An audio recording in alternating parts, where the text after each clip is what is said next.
Here at Zenith Home Solutions, we value quality work on the job site. But just as important, if not more important than that, is enjoying our time off activities. My particular cohort is extremely grateful to have a space to host game playing of all kind. Billiards, darts, board games, and my favorite, yard games, even in the rain. Today's build features a combination set that'll give you 2 yard games in one. Most of you might have heard of washers, but maybe not poles. With a couple of PVC adapters, a washer set can become a frisbee game. As long as there's a refreshment in your hand, mine's misplaced at the moment, we can have a great day. All right, Jace, you have seen the game, you see the construction. How do we make this with $50 worth of materials? Well, don't see any screws, so glue? Yeah, screws are about 10 bucks for the amount we would need, and glue is a little bit less.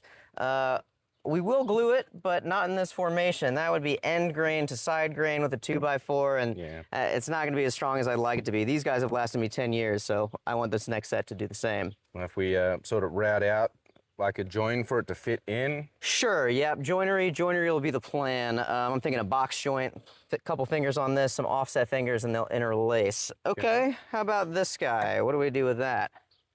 Again, glue. Sure, we could glue it down. I did get PL3, which is PVC and OSB compliant, but this is gonna have a 5-foot pole on it. It's gonna be hit by frisbees. I don't want that to pop off if somebody builds this on their own. So we are gonna actually do something like joinery again. Take a piece of OSB, route out about half of it, and then drill a hole. That will sit inside of there.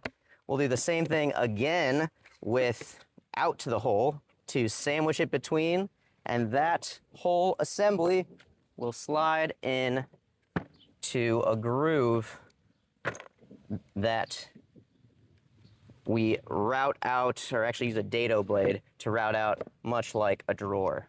And that will last a long, long time. Since this is a budget project, I want the largest boxes possible with minimum waste. 8 identical sidewalls means 7 cuts. My miter saw blade leaves a kerf of about 1/8 of an inch, but to be safe, I'll estimate 3/16. 7 cuts at 3/16 of an inch is 1 5/16 inches of material removed just from the saw blade. So instead of 120 inches divided by 8, I actually have to account for that and divide 118 11/16 by 8. That number is about 14 13/16. Once again, to be safe, I'll take 1/8 inch off of that, making my sidewall measurement 14 11/16.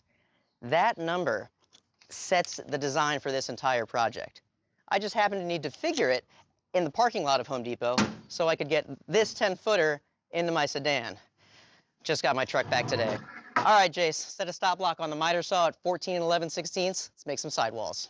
After Jason cut the sidewalls to length, I set up my crosscut sled on the table saw and started working on the box joints. It worked out great to make 7/8 the width of the fingers and the voids of the box joint, so that there was a perfect 2 finger and 2 void at each corner, and they fit together great. It was hugely helpful once I realized I could glue a mirror to the far fence of my crosscut sled and watch what material I needed to hog out. It is past sundown on the 5th of July, and I need to edit this video, but while the boxes glue up overnight, I wanted to make sure y'all knew that included in the $50 material budget for this project is not a frisbee, but a $1.50 bucket lid from Home Depot. I hear throwing it upside down works better for the game. Enjoy.